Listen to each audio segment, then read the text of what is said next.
से कम आधा इंडिया घूम लिया है। तो हर 100 किलोमीटर बाद खाना बदल जाता है। साउथ का खाना बिल्कुल अलग है नॉर्थ के खाने से, और मैं तो क्रेजी हूँ साउथ इंडियन फूड से। दिल्ली में जो मिलता है south Indian, that is like Haldiram's का डोसा।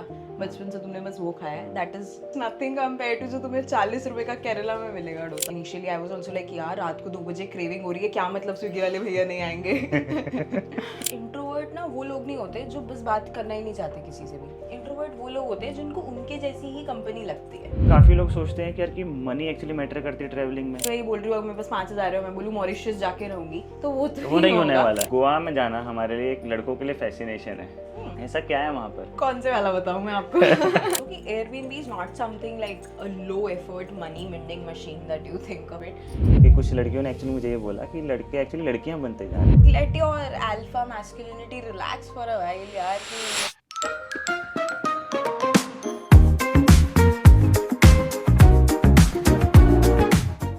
मैं हूं आपके शो का होस्ट राजदीप कपूर और आज हम गुफ्तगू करने वाले हैं प्रीति बंसल के साथ, पंजाब दी कुड़ी, who is a full time traveller, creative strategist, independent business women and an aspiring editor. ओहो, बहुत भारी साउंड करवा दिया बाजी ने मेरे को। इतना सब काम कर रहे हो तुम, कुछ तो छोड़ दो हमारे लिए। नहीं यार, मैं बिल्कुल नहीं छोड़ूंगी। क्यों छोड़ूं मैं? आप ऑफेंड कर रहे हो मुझे बाजी। नहीं, नॉट कूल। ट्रैवल में तुम मेघालय अभी होके आने वाले हो, हाँ जी। तो हमारे लिए क्या लेके आओगे? मैं मेघालय में क्या ही मिलता है, मैं पानी लेके आऊंगी बॉटल में डाल के। आपने इतना नीला पानी कहीं नहीं देखा होगा। क्या बात कर रहे हो? पानी नीला है वहाँ का? बिल्कुल। मतलब हमें यहाँ पे गलत पानी पिलाया जाता है। मुझे पता लगा है कि तुम सोलो ट्रैवलिंग ज़्यादा करते हो। सोलो ट्रैवलिंग में कैसे गट्स आते हैं कि यार कि सोलो ट्रैवल करना है? तो यार मैं हमेशा से तो सोलो ट्रैवल नहीं करती थी। It's been like last 2-3 years जब से करना शुरू किया है, because I have switched a lot of cities in the last 2-3 years. यहाँ हूँ, काम के लिए यहाँ जा रही हूँ, पढ़ाई के लिए वहाँ जा रही हूँ, तो तुम्हारे कोई परमानेंट दोस्त नहीं होते फिर इस वाले सिनेरियो में। तो वहाँ दोस्त बदल गए, वहाँ दोस्त बदल गए, वहाँ दोस्त बदल, तो ऐसे वाले दोस्त नहीं बन पाते जिनके साथ तुम ट्रिप्स करने लग जाओ। तो फिर तुम्हारे पास पॉइंट बचता है कि अकेले जाओ। अब ऐसे शुरू हुआ solo travel. It was not like वो जो फैंटेसी होता है कि यार सब बोलते हैं सोलो ट्रैवल में तो मज़े आ जाते हैं, इसलिए मुझे करना था। मेरे पास कोई ऑप्शन नहीं था, तो मैंने सोलो ट्रैवल किया। How did you start like proper कि यार मुझे ट्रैवल करना है प्रॉपर और इंडिया घूमना? बिकॉज मुझे तो ये सुनने में आया है कि तुमने कम से कम आधा इंडिया घूम लिया है। क्लोज टू ना? करेक्ट। और नेक्स्ट स्टॉप तुम्हारा मेघालय है। So how did you decide this कि यार कि मुझे सोलो ट्रैवलिंग स्टार्ट करनी है? मुझे याद है, मैं मुंबई आई थी 3 साल पहले। मैंने पहला सोलो ट्रिप लिया था मेरा अलीबाग, ठीक है। और मुझे पता है मैंने ऑफिस से छुट्टी ली थी 2-3 दिन के लिए, ये बोल के कि मैं अलीबाग जा रही हूँ। And all my colleagues and everyone was like कि किसके साथ जा रही है ये वो। कोई एक्सपेक्ट नहीं करेगा कि अकेले अलीबाग जा रही है। क्यों? पहली बार मैंने कभी कोई फेरी नहीं देखा था कि कैसे चलता है, क्या है, जो सब कुछ खुद से वो करके अकेले, क्योंकि कोई दोस्त ही नहीं थे तब तक कलीग्स के साथ। ऐसे में ना अनकंफर्टेबल होके किसी ऐसे इंसान के साथ नहीं जाना चाहती जिसको मैं जानती नहीं अच्छे से। तो मैंने कहा चलो भाई अकेले। ऐसे शुरू हुआ सोलो ट्रैवल। 2 दिन का ट्रिप था अलीबाग, मज़े आ गए। And like this is important.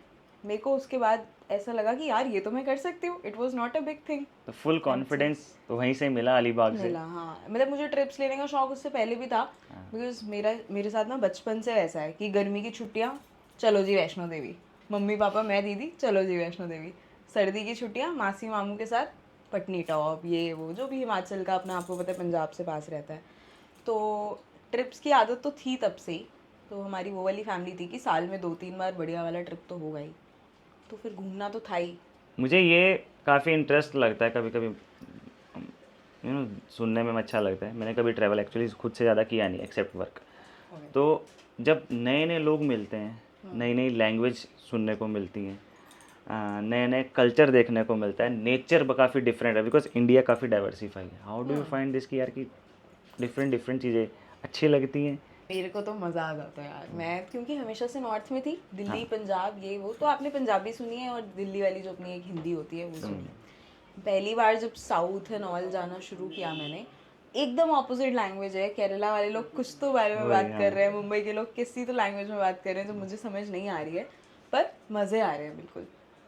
तो मैं तो लाइक मेरे को थोड़ा ज़्यादा ही फैसिनेशन है सुनने का कि मेरे को चाहे कुछ समझ ना आ रहा हो, मैं कैब ड्राइवरों के साथ लगी रहती थी। अगर मैं साउथ में भी जा रही हूँ बातचीत करते कुछ भी अच्छा अंकल यहाँ पे ये हुआ था वो हुआ था। मुझे याद है मुन्नार की एक ट्रिप थी, मैं अपनी एक दोस्त के साथ गई थी। तो वहाँ पे ना वो जगह आती है जहाँ पे चेन्नई एक्सप्रेस की शूटिंग हुई है, हाँ दीपिका और शाहरुख का वो अलग गाना शूट हुआ है। तो वो कैब ड्राइवर हमें बता रहा है अच्छे से, मुझे याद है मेरे साथ जो मेरी फ्रेंड थी she was a south Indian, तो उसको आ रही थी समझ में। मैंने एक बार भी इन लोगों को नहीं बोला कि आप मुझे ट्रांसलेट करके बताओ क्या चल रहा है, because I was so interested कि हाँ आप अपनी लैंग्वेज में बात करो, मेरे को सुनने दो बस। What about food? सबकी सब जगह का हर 100 किलोमीटर बाद खाना बदल जाता है, टेस्ट बदल जाता है। साउथ का खाना बिल्कुल अलग है नॉर्थ के खाने से, और मैं तो क्रेजी हूँ साउथ इंडियन फूड के लिए। लाइक आई एम सॉरी अगर ऐसा सुन सुन के सबको लगेगा कि साउथ इंडियन की हर चीज़ से ये सिम्प है, बट दैट्स ट्रू। नहीं होता है। हाँ no, I love the food यार, I love the south Indian food, and I remember this change happened when I was like trying to like you know lose weight and all of those things, health related issues।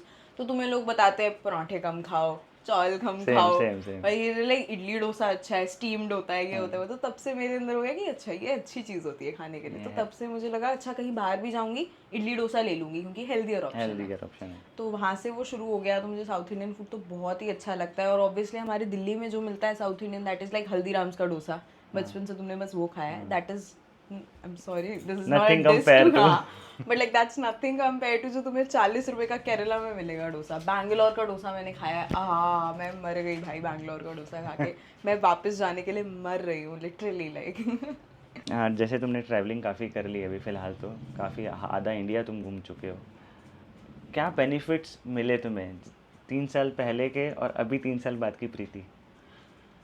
यार बहुत कुछ पता है मुझे अब, it's like that. अभी मैं group की वो वाली बंदी हूँ जिसको अगर कोई भी ट्रिप प्लान कर रहा है या कुछ कर रहा है तो वो मुझसे पूछते हैं कि कहाँ रहना है, आइटनरी बता दो, क्या खाना है, ये करना है। तो बेनिफिट्स इज लाइक तुम्हें लगता है कि अब तुम जानते हो।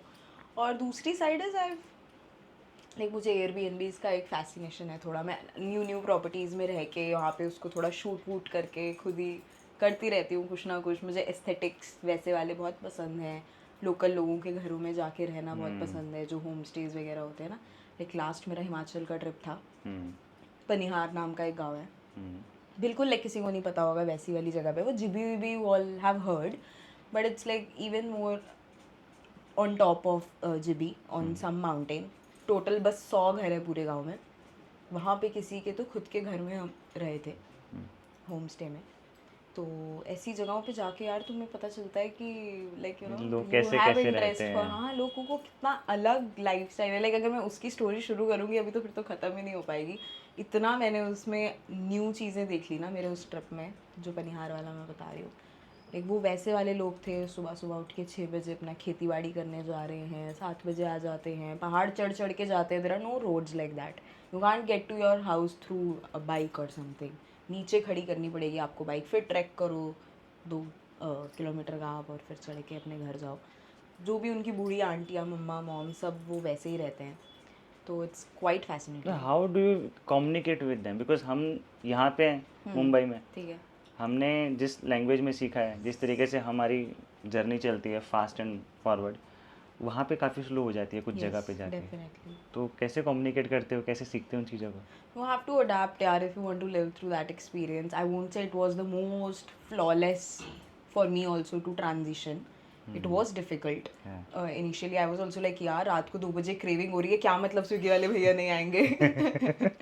तो तुम अपना शाम को 7 बजे तक स्टॉक कर लो सब चिप्स चॉकलेट, और रात को बैठ के खाओ। लेकिन ये वाला हिसाब तो नहीं है कि रात को तुम ढूंढ रहे हो कैफ़े होगा कोई पास में या कुछ भी। No no, nothing nothing. I am so scared of dogs, I wouldn't leave the house रात को भी 10 बजे। मुझे याद है उनके पास कुत्ते थे भाई, और मैं 10 बजे के बाद हो जाती थी कि नहीं नहीं नीचे भी नहीं जा सकती अंकल से पूछने कुछ। कम्युनिकेट करना, लोगों को देखना, उनकी साइकोलॉजी पढ़ना, उसके बाद अपने आप को निखारना, अपने आप को जानना, लाइक्स एंड डिसलाइक्स का पता लगना, तब से कॉन्फिडेंस और सेल्फ एस्टीम तो बढ़ता ही होगा। Confidence and self esteem, I think I would use a different word, which is like कि सेल्फ डिस्कवरी हो जाता है थोड़ा सा। हाँ कभी कभी तो, क्योंकि मैंने ना एक तो ये डिस्कवर किया है, पहले मुझे लगता था कि यार ट्रैवल मुझे बहुत पसंद है, मैं तो 12 महीने ये करना चाहती हूँ। बट एक्चुअली मैं 12 महीने ये नहीं करना चाहती, मैं 6 महीने ये कर लूँगी, बट मैं 12 महीने नहीं कर सकती। मुझे हमेशा पॉज नहीं चाहिए। मेरी लाइफ में इतनी सारी चीज़ें चलती रहती है ना कि मुझे वो भी पसंद है, फास्ट फास्ट फास्ट फास्ट कुछ टाइम के लिए हूँ मैं, and then there comes a time when I need that pause button. तो महीने में 15 दिन तो मुझसे करवा लो, हाउस पार्टी, दारू, गेम्स खिलवा लो, मूवीज़ ले जाओ मुझे, पर 15 दिन मुझे अकेला छोड़ दो, मुझे वो पॉज चाहिए, तब मैं जाती हूँ घूमने और स्लो लाइफ जीती हूँ। और फिर से तुम वैसे हो जाते हो कि नहीं सिटी फ्रेंड्स अब ये चाहिए। तो nice balance I have hit now and it's not like कि मैं यही कर रही हूँ 2-3 साल से। मैंने अभी 6-7 महीने पहले ही I have switch to this nomad life बोलते हैं बंजारा लाइफ। बंजारा लाइफ, जहाँ पे मेरा कोई घर एक नहीं मज़ा है। आता है सुन के ना कि एक इंसान चल रहा है, इधर जा रहा है, उधर जा रहा है, मज़े भी ले रहा है लाइफ के, एंड साथ में अर्निंग भी कर रहा है। ऐसा नहीं है कि यार कि बहुत सारा पैसा है और इसलिए यार मैं चलो घूमने ही जाता हूँ। ऑफ कोर्स अर्निंग करनी बहुत ज़रूरी है, which you are also doing right now from a business and also from a creative, being a creative strategist. I want to know what is creative strategist. Okay, very common question by the way. मेरी mummy को नहीं पता है आज तक कि मैं क्या कर रही हूँ। तो आई थिंक कैसे समझाऊँ आपको। अच्छा, क्रिएटिव स्ट्रेटेजिस्ट ब्रांड्स और मार्केटिंग में आ जाते हैं थोड़ा, ठीक है। फिल्म से लेना देना नहीं है इसका। ब्रांड और मार्केटिंग, नए नए ब्रांड्स आते जा रहे हैं आजकल, कपड़े बेचने हैं, किसी को सप्लीमेंट्स बेचने हैं, ये वो महीने का 10 लाख कमा रहे हैं ऑलरेडी। जब मेरे पास आए, उनको पहुंचना है महीने का 1 करोड़ कमाने पे, ठीक है। अभी 10 लाख कमा रहे हैं, अगले महीने कमाना चाहते हैं 50 लाख, और उससे अगले महीने इवेंचुअली 1 करोड़ कमाना चाहते हैं। तो दे नीड अ स्ट्रैटेजी। सिर्फ ज़्यादा लोगों को प्रोडक्ट बेच देना इज़ नॉट समथिंग जो ऐसा काम करता है। They need a proper strategy कि कैसे पहुँचे इतने लोगों तक, कैसे समझाएं उनको कि हमारा ये प्रोडक्ट है। फिर उससे ऑपरेशंस भी डबल होते हैं उनका स्केलिंग कितना चाहिए, कौन सी मैसेजिंग, कौन से कैंपेन्स, एड्स कैसे चलाने हैं, प्रॉपर सब कुछ जो भी होता है ना, स्ट्रैटेजी जो उनको चाहिए एक ब्रांड को to scale their revenue. That is what the creative strategy is, like a big thing. And I think I would just like to say this one thing, कि it's very important to put yourself in those shoes if you want to eventually build a brand. Like अगर आप सोचते हो कि आगे जाके मुझे founder बनना है और मैं खुद का कोई स्टार्टअप चाहती हूँ या कुछ भी, तो एक बार ये करके देख लो भाई, समझ आ जाएगा आपको बहुत ज़्यादा। लाइक मैंने खुद के पैसे तो नहीं लगाए, लेकिन मैं ऑलमोस्ट ऐसे संभाल रही हूँ ये ब्रांड्स जैसे मैं ही फाउंडर हूँ, तो बहुत कुछ समझ आ जाता है। तो हमारा भी ब्रांड बनने वाला है अभी। अच्छा, जैसे कि हम वीडियो शूट कर रहे हैं, ठीक है, तो ये ब्रांड बनेगा, तो उसका तुम क्रिएटिव स्ट्रेटेजिस्ट बनोगे। यू नो, एक इंट्रोवर्ट एक ऐसी टर्म है कि जिसमें लोग बोलते हैं आई एम इंट्रोवर्ट, मैं ज़्यादा बात नहीं करता हूँ, सोशलाइज नहीं होते हैं वो लोग। बट जब ट्रैवल की बात आती है तो इंट्रोवर्ट का ट्रैवल से क्या कुछ कनेक्शन बैठता है, या फिर देर कि कुछ इफेक्ट करता है उन लोगों की नहीं करना है ट्रैवल? यार हाँ, बिल्कुल पड़ता है। बिकॉज इंट्रोवर्ट ना वो लोग नहीं होते जो बस बात करना ही नहीं चाहते किसी से भी। इंट्रोवर्ट वो लोग होते हैं जिनको उनके जैसी ही कंपनी लगती है। वो ऐसे ही हर किसी के सामने नहीं खुल पाएंगे, उनको उनके टाइप के लोग मिल गए तो वो खुल जाएंगे। तो जब आप ट्रैवल का डिसीजन लेते हो, आपके दिमाग में वो चलता है ना ऑब्वियसली कि कोई जज तो नहीं करेगा, कोई ऐसा तो नहीं होगा, क्या पता वहाँ सारे लोग दारू पीने वाले हो, मैं नहीं पीती तो वो लोग जज करेंगे, क्या पता वहाँ सब लोगों को ये पर्टिकुलर गेम खेलना आता हो, मुझे नहीं आएगा तो जज करेंगे। Whatever it is, like I'm just giving some examples. तो ऑब्वियसली उस पॉइंट पे इंट्रोवर्टनेस आ जाती है if anybody wants to take on solo travel. मैंने कभी एक्चुअली ट्रैवल नहीं किया, ठीक है, सोलो कभी नहीं, सिर्फ काम पे किया, काम पे जाना, काम पे नहीं।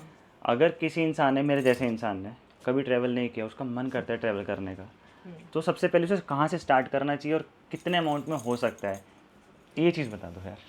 ये तो बहुत ही अच्छा क्वेश्चन है, मज़ा आ गया। अच्छा, आइटनरी बना दी थी मैं अभी थोड़ा टाइम होता तो। इंडिया में यार आपको स्टार्ट करना है ना, तो सबसे कंफर्टेबल आई थिंक, अगर आप साउथ इंडियन होते तो मैं कोई उस टाइप की जगह बताती, बट आप पंजाबी हो तो मैं बोलूँगी थोड़ा उत्तराखंड हिमाचल से शुरू करो। Lot of solo travellers go there, so you will have similar company. Chandigarh वाले, इनका सैटरडे संडे का काम ही है हिमाचल जाके आना, गेड़ी तो चलिए चलो जी। तो ये होता है चंडीगढ़ में। दिल्ली वालों में अगर एक लॉन्ग वीकेंड आ गया, चलो मसूरी चल लो, ऋषिकेश चल लो, ये कसोल चल लो, पता है आपको। तो फिर यहीं से शुरू करो आप। आपको बिल्कुल वो एक नर्वसनेस, एक वो फर्स्ट टाइम वाली जो होती है वो निकल जाएगी। आई वुड से ऋषिकेश, देहरादून, अगर आपको उत्तराखंड साइड करना है, हिमाचल साइड करना है तो आप कसौली और वो मणिकरण है अपना जो कसौल के पास, ये सब कर सकते हो, मज़ा आ जाएगा। और इसमें लगभग कितना अमाउंट लग जाता होगा कि चलो यार स्टार्ट इससे इतने से करते हैं?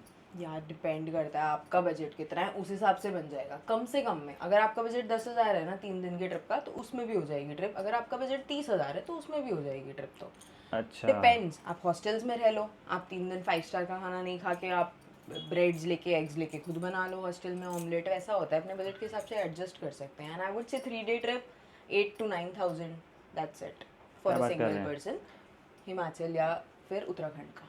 और जो फिर काफ़ी लोग सोचते हैं कि यार कि मनी एक्चुअली मैटर करती है ट्रैवलिंग में, हमारे पास पैसे नहीं है तो हम कैसे करेंगे यार। I am so sorry to say this, I don't agree with this at all. हाँ। वो मतलब यार ऐसा नहीं है, it's about the choice I think. अगर आपको वही पैसा खर्चना है to go to some fancy place and party every weekend, तो आप वो कर रहे हो, लेकिन ट्रैवल के लिए आप सोच रहे हो नहीं पैसे नहीं है मैं इसलिए नहीं, तो इट्स ऑलवेज अ चॉइस। मैं नहीं बोल रही वो मत करो, बट मैं बोल रही हूँ कि ट्रैवलिंग के लिए कभी भी पैसा पहले नहीं आता है, like it's always opposite in fact. आप सोच लो आपके पास कितना है पैसा लगाने के लिए, उसके हिसाब से ट्रिप प्लान हो जाते हैं। मैं ऑब्वियसली वही बोल रही हूँ, अगर मेरे पास 5,000 है, मैं बोलूँ मॉरिशस जाके रहूँगी, तो वो तो वो नहीं होने होगा। वाला है। लेकिन अब कहीं तो जा ही सकते हो, ऐसा बिल्कुल नहीं है कि कहीं नहीं ट्रैवल कर सकते। नहीं मतलब अपनी टिकट बुक करो, हाँ बस में जाओ हाँ और वहाँ जाके पहुँच के 2 दिन जहाँ मन करता है वहाँ घूम के आ जाओ। हाँ हाँ बिल्कुल। आजकल तो बहुत ऑप्शंस हैं यार, इतने बैकपैकर हॉस्टल्स होते हैं, हॉस्टल्स होते हैं, these are the best places for solo travellers to go. आपके जैसे इतने लोग आए हुए हैं, मस्त गेमिंग नाइट्स होती हैं, पूल्स होते हैं टू वाइब। गोवा में जाना हमारे लिए एक लड़कों के लिए फैसिनेशन है कि यार गोवा तो जाना है इंडिया के हिसाब से। ऐसा क्या है वहाँ पर? कौन से वाला बताऊँ मैं आपको? मुझे सब जानना है एक्चुअली, अगर तुम सब बता सकते हो। नहीं यार बट देखो खैर मैं बताती हूँ। मुझे लगता है वो जो बोलते हैं ना कि गोवा में हम्म। दैट्स ऑल जस्ट कि वहाँ पे फ्रीडम है, वहाँ पे कोई जज नहीं करता आपको। वही चीज़ें आपको बाकी सिटीज़ में भी हैं, बट लोग जज करते हैं उसके लिए। It's like just like that. आप कुछ भी पहन के घूम सकते हो वहाँ पे। वही मैं यहाँ बॉम्बे के बीच में चली जाऊँगी पहन के, तो आपको भी पता है Correct. कि you get the stairs right. तो गोवा में you feel like that's normal, कुछ भी पहन के जाओ, कहीं भी पार्टी करो, रात के 2 बजे तक दारू पी के आप पार्टी करो, कोई जज नहीं करता। सारे बार्स वाले कैफेज वाले इतने लाइक अपने जैसे लोग हैं एकदम, ऐसे जेंजी लोग एकदम आके मस्त मस्त कैफेज खुले हुए हैं, जेंजी लोग ने वहाँ पे लाइक यू नो वाइब बना रखी है बीच पे। You feel very included, you feel the freedom bro. It's and also ऐसा भी लगता है कि यार कि कुछ बाहर के जो लोग आते हैं हमारे इंडिया में, फॉरेनर्स आते हैं, हाँ, तो उनको देखकर भी हम जब चिल करते हैं कि यार कि वो भी हम जैसे हैं, हम भी उनके जैसे हैं, तो कह जस्ट सकते हैं अल्कोहल आई के ले रहे थिंक। हैं। हाँ मतलब बीइंग एन इंडियन आपके दिमाग में एक वो फैसिनेशन होता है ना हमेशा से, कि मूवीज में देखा है अगर कोई ऐसी जगह है कि बाहर के लोग आते हैं तो it must be really cool place right. तो अगर तुम गोवा पे जाके उस सेम बीच पे चिल कर रहे हो जहाँ फॉरेनर्स भी चिल कर रहे हो, you feel cool about it. Travel करते करते तुम्हें एक आइडिया आया कि यार यहाँ पर एयरबीएनबी वाले बहुत सारे हैं, करेक्ट? और तुमने खुद सोचा कि यार कि मैं रेंट इतना दे रही हूँ, एयरबीएनबी का बिजनेस जो है जो काफ़ी बूम हो रहा है इस टाइम पे, तुम्हें लगा कि यार मेरे पास भी एक होना चाहिए। तो I think you have started your own, correct? Am I right? Yes you have started your I own have, business. but the story is different. It's not कि मैं घूमते घूमते रियलाइज किया मैंने कि अरे यार एक होना चाहिए। इट्स एक्चुअली मैं और मेरी सिस्टर सोचते थे पहले ही कि यार ये खुद का कुछ तो हमें करना है business, and we did not want to do it for the business, we wanted to do it because we like the idea of decorating places like houses and hosting people. कि लोगों को होस्ट करेंगे यार वहाँ पे, like सोच हमने कुछ सजाया है घर, लेकिन लोगों को एक्सपीरियंस करने मिलेगा वो। तो like for context, my mom and my sister lives in Vrindavan. Oh lovely place. Lovely place, Vrindavan रहते हैं वो लोग। तो वहाँ से शुरू किया है ये, एक एयरबीएनबी शुरू किया वृंदावन में, अच्छा चला। दूसरा शुरू किया, तीसरा शुरू किया, अभी 7-8 एयरबीएनबी। क्या बात है, तालियां तालियां तालियां। मेरी नहीं है, मेरी बहन के है, मैं उसका नंबर डाल दूंगी अगर आपको चाहिए तो। लेकिन उस आइडिया से इंस्पायर होके फिर मुझे लगा यार मुझे और जगहों पे करना है, क्योंकि मैं खुद तो वृंदावन में रहती रही हूँ, मेरी मम्मी मेरी बहन रहते हैं, मैं मिलने जाती हूँ तो जाती हूँ, बट मैं अदरवाइज ट्रैवल ही करती रहती हूँ, तो मैं बाहर ही होती हूँ। तो मुझे लगा कि यार मुझे भी 1-2 जगह पे ऐसे एयरबीएनबीज खोलने हैं, और मेरी वाइब थोड़ी अलग है मेरी बहन की वाइब से, तो वैसा हो गया कि मैं थोड़ा वैसा हिप्पी वाला एयरबीएनबी खोलना चाहती हूँ। तो that's how Goa Airbnb happened. I'm still looking to open more, but probably not in Goa now because I've had my learnings. So What did you learn from there? I learned that there are already too many Airbnbs in Goa. It's too much of competition. आप अपना जो आपका rate है उस पर बेच ही नहीं सकते, क्योंकि कोई तो होगा जो बोलेगा नहीं मैं 1,000 रुपये में दे दूंगा। तो it's always that. Like there are so many places now. तो like you know पुराने लोग जो गोवा में लोकल होते थे, जो रहते थे, अब वो नहीं रहे, अब वो बाहर चले गए, तो उनके भी घर खाली पड़े हुए हैं, तो उन्होंने होम स्टे बना दिए, और वो ऑब्वियसली सस्ता देंगे क्योंकि उनको तो रेंट नहीं देना किसी चीज़ का, उनका तो खुद का घर है। तो whatever, because of that there is too much competition, so there is not much to offer in Goa. And also there is this one thing, if anybody is planning to open an Airbnb in Goa, people are not ready to pay to live in Goa now. हालांकि आपको पता है कि वो महंगी जगह है, but अब वो इतनी महंगी जगह हो गई है ना गोवा, लोगों को लग रहा है यार 50,000 में मैं मालदीव जाके आ जाऊंगा ना, मैं गोवा में क्यों आऊँ, मैं वियतनाम जा सकता हूँ, मैं यहाँ क्यों आऊँ। तो इट्स लाइक दैट कि यार तुम वियतनाम जाके 50,000 खर्च लो, गोवा में क्यों खर्चोगे। तो उस वजह से गोवा का थोड़ा सा लाइक यू नो टूरिज्म वैसा डाउन हुआ है। It's a big news. And I think also कि हॉस्टल्स जो खुल गए हैं ना, उसकी वजह से भी काफ़ी इफेक्ट पड़ा होगा उसके ऊपर। For sure, I think so too, because lot of solo travel, even like अब तो कपल्स भी अगर जा रहे हैं या दोस्त 4-5 भी जा रहे हैं, they prefer to go in hostels rather than like just having a place alone, because vibe है। करेक्ट। उसमें तुम्हें कम पैसों में साथ में पूल भी मिल जाता है, खेलने वाला पूल भी मिल जाता है। जितना एयरबीएनबी अभी बूम हो रहा है, वो आई थिंक वो सारे टूरिस्ट प्लेसेस पर ही हो रहा है। हाँ हाँ बिल्कुल, बट आई थिंक यार ऑफ बीट जगहों में होने का बहुत ज़्यादा फ़ायदा है। मतलब जैसे मैं बता रही हूँ आपको, एक पनिहार गांव में गई थी जो हिमाचल, वहाँ पे मैंने एक ऐसी ज़मीन देखी जो मुझे लगा यार यहाँ पे खोलना है मुझे, यहाँ तो कोई नहीं आता, ये तो टूरिस्ट प्लेस नहीं है, बट मैं अपने एयरबीएनबी से बना दूंगी ना उसको टूरिस्ट प्लेस। जब लोग वो प्रॉपर्टी देखेंगे एयरबीएनबी, तो लोग वो उस प्रॉपर्टी के लिए आएंगे। Because now it is becoming like people don't want to go to trendy places anymore. People don't want to go to those places anymore जहाँ पे already 100 टूरिस्ट हैं और वो बहुत फेमस है इंस्टाग्राम पे। नहीं, लोगों को अब शांति चाहिए। वो तो सिटीज़ में भी है ही, फिर लोगों को ऐसी जगह जाना है जहाँ कोई नहीं है। मतलब वाइब होती है, हर ट्रिप वही नहीं हो सकती, पर बहुत सारी ट्रिप्स में लाइक अगर कपल्स को जाना है तो वो चाहते हैं शांति वाली जगह यार, जहाँ कोई ना हो। हिमाचल मतलब साउथ में है ऐसी ऐसी जगह, पता है केरला में एकदम ऐसे ऐसे एयरबीएनबीज हैं, वुडन हाउस में जाके रहोगे आप, मज़ा आ जाएगा आपको। एलपी वगैरह जो है सब केरला की जगह है। कोडई कनाल है तमिलनाडु में, बहुत सुंदर जगह। उन लोगों के लिए कि जो एयरबीएनबी ना खोलना चाहते हैं अभी फिलहाल, उनका स्टार्ट करना चाहते हैं स्टार्टअप, तो कहाँ करना चाहिए और कितने में करना चाहिए? तो ये एक पूरा प्रोसेस है ऑब्वियसली, इन्वेस्टमेंट लगती है ऑब्वियसली, क्योंकि आपको हेवी डिपॉजिट्स देने पड़ते हैं, ब्रोकरेजेस देने पड़ते हैं एक बार के लिए, तो वो वन टाइम इन्वेस्टमेंट तो रहता ही है, पूरा घर सेटअप करना एंड ऑल।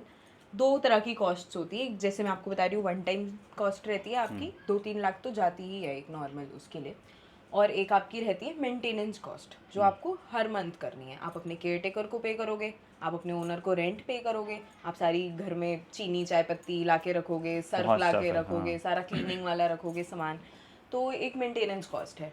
तो खर्चा तो जाता है, but yeah these are the 2 type of costs that goes into it.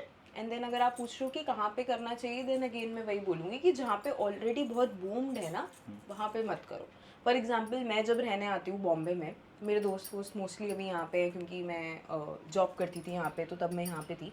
अभी तो मैं यहाँ परमानेंटली नहीं रहती हूँ, बट अगर मुझे एयरबीएनबी ढूंढना होता है ना, तो मुझे बॉम्बे में नहीं मिलता है इजीली, नहीं है इतने ज़्यादा। जो हैं वो एकदम ही लैविश हो कि 5,000 रुपये पर डे दे दो तो रख लेंगे आपको। तो नहीं यार, मेरे को फिर तब लगा कि यार बॉम्बे में खुलना चाहिए मेरे को, मे बी किसी ऐसी जगह पे जैसे अंधेरी टाइप की जगह, हब है, लोग आते हैं मीटिंग्स के लिए, शूट्स के लिए, एक 2-2 दिन रहना चाहते हैं शायद। लेकिन एयरबीएनबीज नहीं है बॉम्बे में ना ज़्यादा, होटल्स भी नहीं है ज़्यादा, तो आई एम प्लानिंग तो लाइक ऐसी जगह होनी चाहिए जहाँ पे ज़्यादा नहीं है। फॉर एग्जाम्पल वृंदावन में बहुत है अभी मुझे लगता है, या बिकॉज ज़्यादा टूरिस्ट उधर आ रहे हैं, फॉरेनर्स आते हैं, तो उनको लगता है कि यहाँ पर बहुत लोग आते हैं, यहाँ पर ओपन कर लेते हैं। मुंबई का सिचुएशन ऐसा है कि अगर बाहर से लोग आते हैं तो शूट्स के लिए आएंगे, काम के लिए आएंगे, ट्रैवल करने के लिए बहुत कम आते हैं। अगर आते भी हैं तो फिर वो साउथ बॉम्बे चले गए, they are looking for hotels and they are not looking for Airbnb.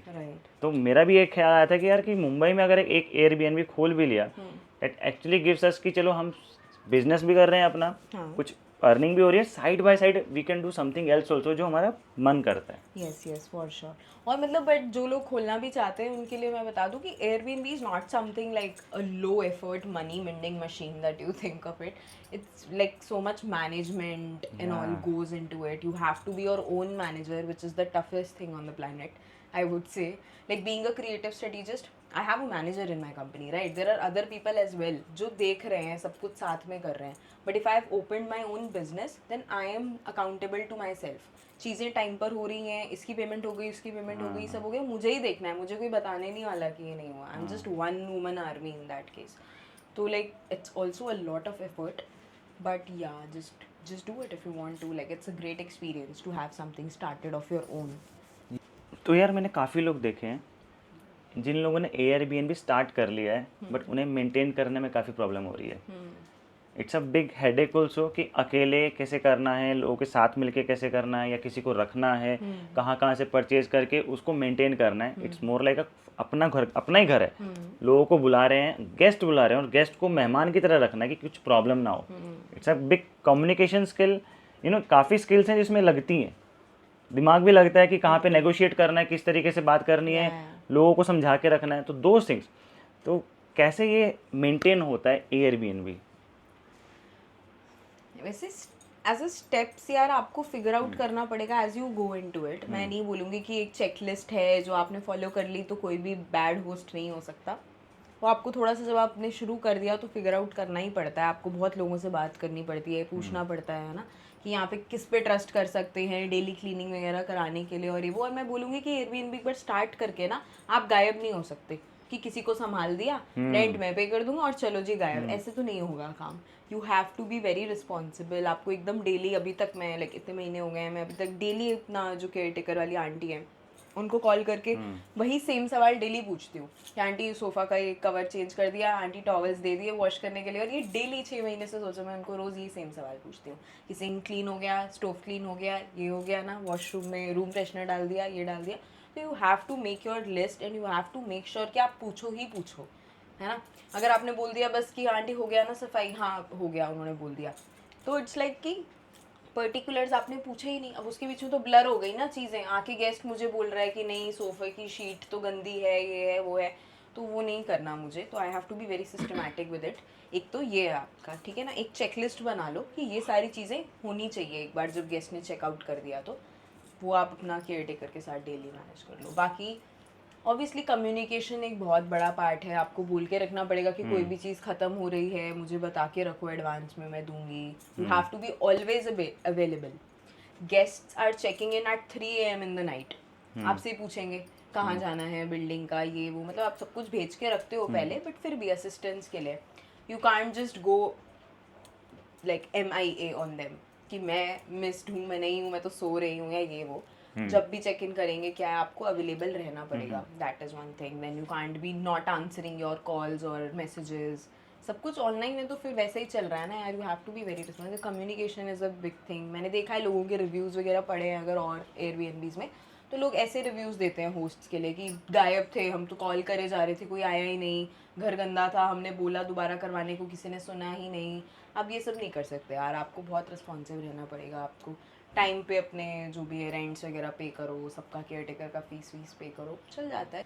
तो अभी फ़िलहाल एयरबीएनबी के 3 ऐसे बेस्ट प्लेस जहाँ पर ओपन करना ज़्यादा सूटेबल रहेगा. बॉम्बे बेस्ट है. दिल्ली में बहुत है, बैंगलोर में बहुत है, पुणे में बहुत है, हैदराबाद में बहुत है, मैं देख चुकी हूँ. ठीक है, तो बॉम्बे ले लो सिटी वाला. दूसरा आई वुड से कोडाईकनाल. कोडाईकनाल में नहीं है Airbnbs. There are hotels very less, there are hostels, there are no Airbnbs.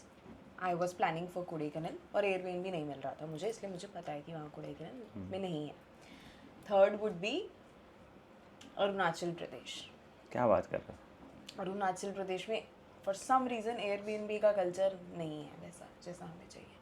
Home stage हैं कि आप एक ही फैमिली के साथ घर में रह सकते हो, अंदर वाला रूम उन्होंने दे दिया, बट एयरबीएनबी अरुणाचल प्रदेश में नहीं है. It's a beautiful place guys. Mountains जैसे इंडिया में और कहीं नहीं है वैसे Arunachal Pradesh is really pretty. इसी में ही अगर जैसे कि ट्रैवल तुम कर रहे हो एंड बिजनेस भी इतना अच्छा कर रहे हो, एंड उसकी वजह से कभी मेंटल एग्जॉशन नहीं आता कि यार अब मैं थक गई हूँ? ऑब्वियसली आता है यार, वो तो पार्ट ऑफ द प्रोसेस है. बट इट्स लाइक जैसे मैंने आपको पहले बोला कि एक तो खुद का मैनेजर खुद ही बनना पड़ता है वाला हिसाब हो जाता है जब आपने बिजनेस शुरू कर दिया. तो obviously there are lot of days when I am just pretending that I have it all together, but inside I am feeling like बस एक और बंदे ने मुझे कुछ बोल दिया तो मैं सुना दूंगी. लाइक मैं नहीं कर सकती. जस्ट 2 दिन जस्ट मुझे सोने दो, मैं कुछ नहीं कर सकती. But then you can't do that really when you are into business and everything. But हाँ ऑब्वियसली आता है वो पॉइंट, तो आता है यार. मतलब कि मेंटल हेल्थ थोड़ा सफ़र कर रही है, तुम्हारी बॉडी तुम्हारा दिमाग खुद से तुम्हें बोलता है that please rest, please just. जैसे कि अभी तुमने बोला कि ट्रैवल चल रहा है, एयरबीएनबी चल रहा है, business and your remote job, yes, ये कंटिन्यू चल रही है. इसमें मेंटल एग्जॉशन हो जाता है, इट्स ओके. वो क्या है जो माइंडसेट है तुम्हारा, क्या कभी रिलेशनशिप पे इफेक्ट किया है? नहीं किया है रिलेशनशिप पे इफेक्ट बिकॉज ऑफ कि मेरे ज़िंदगी में ये सब चीज़ें थी उसकी वजह से। आई थिंक वो डिफरेंट चीज़ है, like you know there are different things that are important in a relationship. अगर वो नहीं हो रहा है देन इफेक्ट करता है, like my relationship with my parents, my relationship with my friends, everybody. It depends on other aspects. ऐसा कभी नहीं हुआ है कि काम की वजह से या फिर क्योंकि मैं मेंटली एग्जॉस्टेड हूँ तो मैं किसी और के ऊपर उस टाइप का, नहीं ऐसा नहीं हुआ है। एंड एक्चुअली एक पॉइंट था जब ऐसा होने वाला था, एक्चुअली मैंने खुद से रियलाइज़ कर लिया था कि अगर मैं ऐसे ही चलती रही तो मेरे रिलेशनशिप्स ख़राब हो जाएंगे। तब मैंने थेरेपी शुरू किया था। That was like I think it's almost a year now. तो I remember me going into therapy just because of that reason कि मुझे लग रहा है मैं ख़राब करने वाली हूँ अगले 6 महीने में, तो अभी भी टाइम है, आप संभाल सकते हो तो संभाल लो सर, वैसा था। तो 3 महीने या 2 महीने बाहर जाना, कभी कभी 6 महीने एकदम ट्रैवल करना, और साथ साथ वर्कलोड भी लेना, क्या वो पेरेंट्स को इफेक्ट करता है कभी, या घर सिस्टर को कभी करता है, यार तू घर आ जा? यार एक्चुअली मुझे पता नहीं है कि मेरे पेरेंट्स देख रहे हैं नहीं पॉडकास्ट, देखेंगे। और उन्हें नहीं पता है कि मैं ट्रैवल करती हूँ। उन्हें लग रहा है कि मैं बॉम्बे में एक्चुअली एक परमानेंट जॉब करती हूँ। उन्हें नहीं पता है ये, मैं सिर्फ छुट्टियों पे जाती हूँ बाहर। Guys I am so sorry, not recommended. तो ये रिवील होने वाला है तो ऐसा सीक्रेट। नहीं है कि they have a problem. The only thing is उनको पता है मैं बहुत ट्रैवल करती हूँ, मैं हर महीने घूमती हूँ ये सब, बट उन्हें ये नहीं पता है कि मेरा कुछ ऑफिस जॉब नहीं है। क्योंकि अगर उन्हें ये नहीं पता होगा तो वो बोलेंगे घर आ जाना यार, तू घूम क्यों रही है, घूम बट बीच बीच में घर भी आ जाना। बट हमेशा वो नहीं हो पाता है that I could make time for going home. तो फिर so there is also one more thing relationship में। मैं ऑफकोर्स पेरेंट्स को तो ले ही रहा हूँ, मैं बॉयफ्रेंड की भी बात करता हूँ। अगर बाई चांस इतना टाइम तक दूर रहना और बात ना कर पाना, लॉन्ग डिस्टेंस करना, मुंबई में रह के इतने लोगों से मिलना, हाउ डू यू थिंक कि बॉयफ्रेंड का सिनेरियो कैसे चलता है आपकी लाइफ में? I am still figuring it out uh actually. Partner, I would say partner, not boyfriend, हाँ। My mistake. आजकल पार्टनर वर्ड ज़्यादा बेटर रहेगा। ओके, तो how do you find this thing? I am still figuring it out Rajdeep. ये झूठ बोल रही है लड़की। उसकी शक्ल पे नजर आ रहा है। तो जब लोगों से काफ़ी ज़्यादा मिलते हो, काफ़ी लोग मिलते होंगे, लड़के तो काफ़ी ज़्यादातर लाइन मारते होंगे, सीधा फ्लर्ट करते होंगे एंड ट्राई करते होंगे, तो कभी लगता है कि उसमें बैड चॉइस कौन सी है, गुड चॉइस कौन सी है, किस पार्टनर को चूज़ करना चाहिए? कभी आता है माइंड में कि यार बहुत सारे लोग हैं यार, किसके पास जाना चाहिए?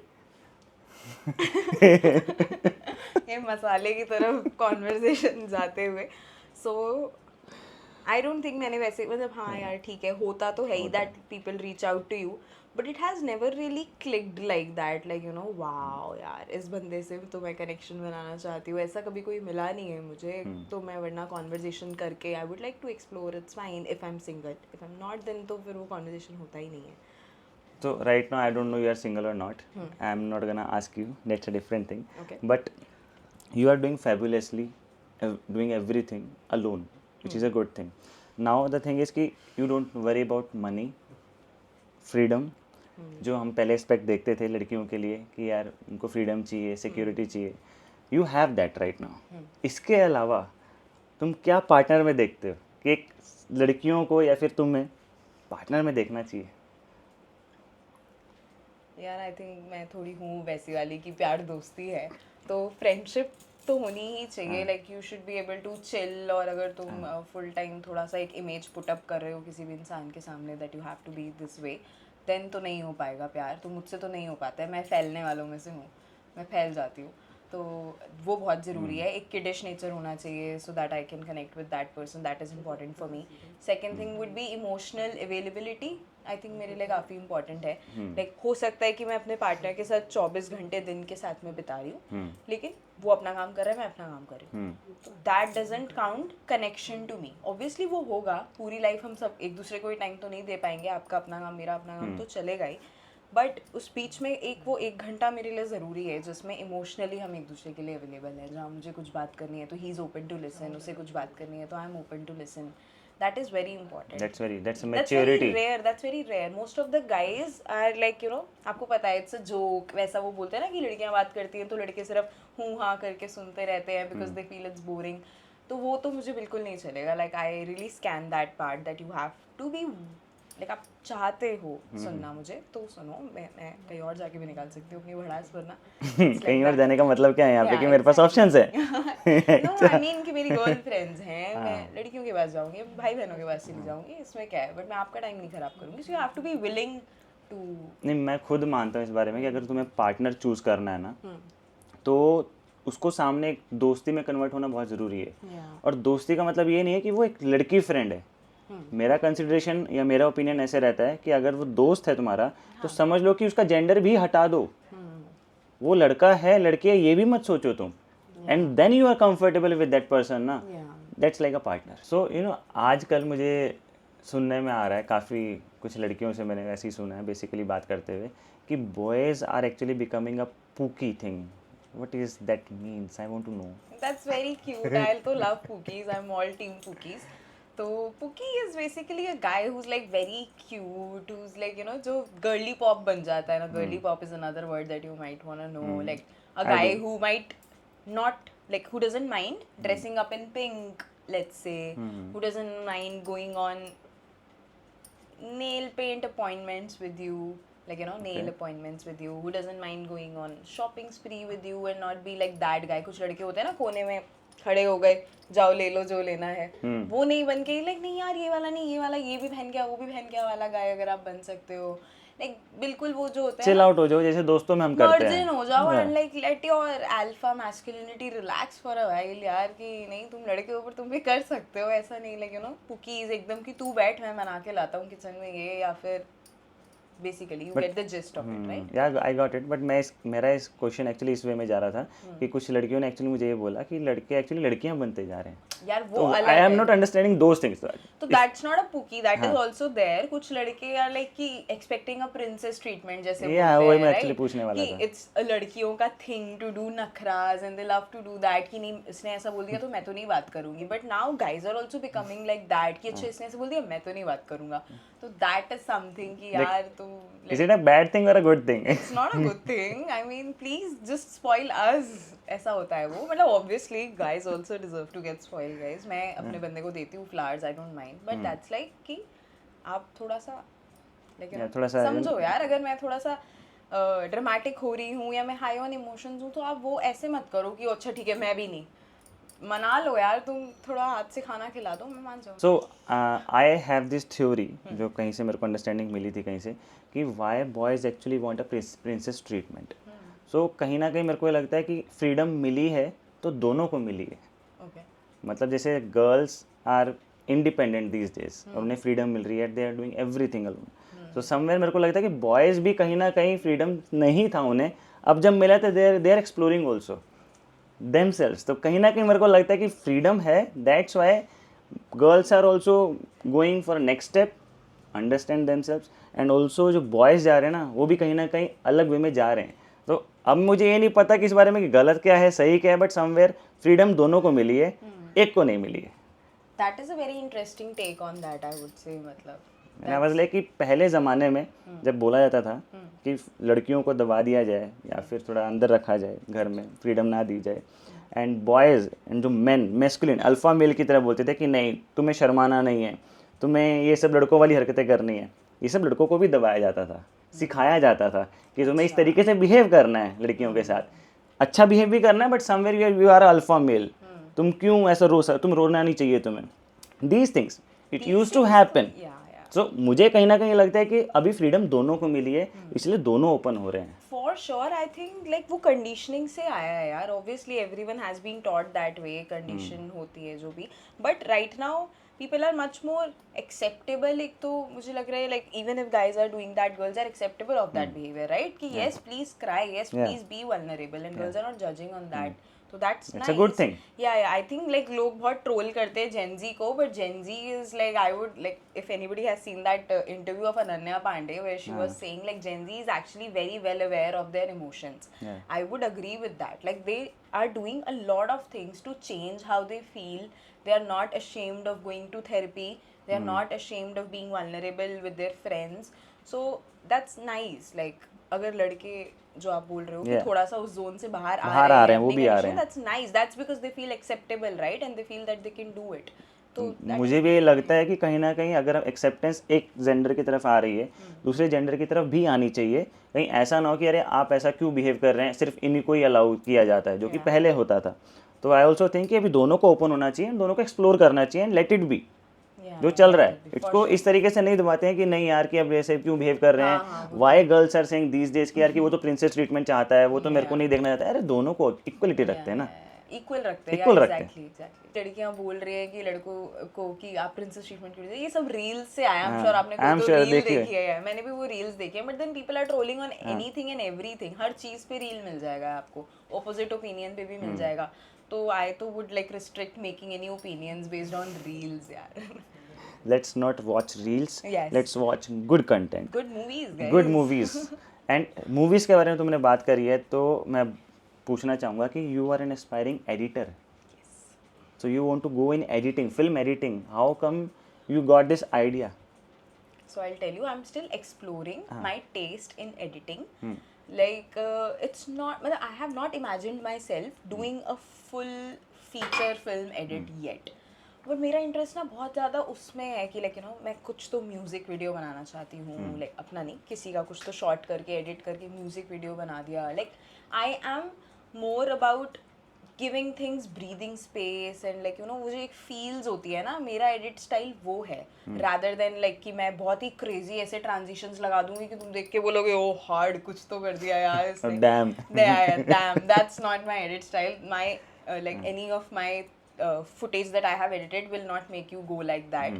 But it would be like uff, feels वैसा वाला थोड़ा, तो आप समझ रहे हो, तो मेरा एडिट स्टाइल वैसा है। तो अगर फिल्म फेस्टिवल्स में जैसे फिल्म्स थोड़ा इंडी फिल्म्स होते हैं वो, या म्यूजिक वीडियोस थोड़ा धीमा धीमा, लाइक दैट्स माय एडिट। चलो हम तो एक्चुअली फिल्म इंडस्ट्री से हैं, तो हम तो खुद ट्राई करते रहते हैं चीज़ों के बारे में, इसके बारे में समझते रहते हैं। तो मेरा एक ओपिनियन कहीं ना कहीं था, या फिर मैंने कहीं पढ़ा था इस बारे में कि editing is actually a rewriting of the whole script. तो जब हम यहाँ पे इंडस्ट्री में काम करते हैं ना, तो हमें जब स्क्रिप्ट दी जाती है तो एक उसे उतारा जाता है पेजेस के ऊपर कि लो भाई this is the whole script. Then director अपने तरीके से डायरेक्ट करता है उसे एडिटिंग के साथ। बट जब एडिट पे जाना टेबल पे जाती है पिक्चर, तब वो अलग हो जाती है कहीं ना कहीं। That's why there is this director's cut, वो वहीं से आता है। ओके, बट ये जब एडिटिंग की डेफिनेशन आती है, इट हैज़ द क्रिएटिविटी कि आपको किस तरीके से कहानी बतानी है, किस तरीके से कट करना है, किस तरीके से स्टार्ट करना है, एंड उस गैप को इस तरीके से फिल करना है सो दैट कि वो स्टोरी का पहलू पिछले वाले से यू नो खराब ना हो और अच्छा चले, सिंक में चले, विच स्मूथ चले। That also story telling editing की तरफ से।